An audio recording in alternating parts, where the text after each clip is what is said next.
Je suis le fondateur et donc je dirige la société Marco Basco, montée il y a quelques années, en 2008 en France, voilà, à la suite d'un long voyage qui a duré quelques années également en Chine.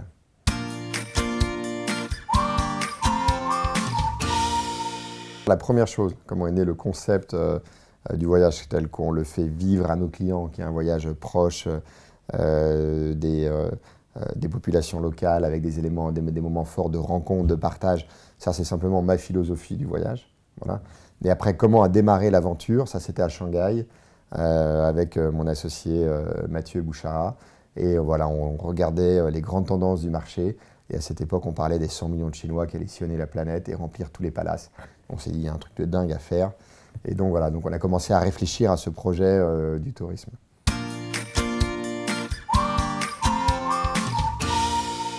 Les débuts, c'est comme toute aventure entrepreneuriale, avec des hauts et des bas, hein. Plus souvent des bas que des hauts d'ailleurs. Et les moments galères qui sont enrichissants et c'est sympa de les voir avec du recul. Et voilà, j'ai démarré seul dans un bureau, j'étais vendeur le jour, entrepreneur la nuit, je recrutais des gens sans avoir de structure existante, etc. Donc des débuts assez difficiles et puis surtout on avait besoin de roder le modèle économique et de trouver le bon curseur. Et voilà, et ça a pris les 2 premières années.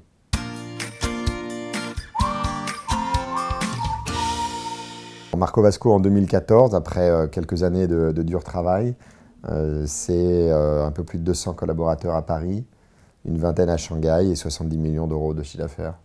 Et voilà, et puis une société qui est saine, qui est assise sur des atouts forts, sur une base de clients de plus en plus fidèles. Et ça, c'est assez génial.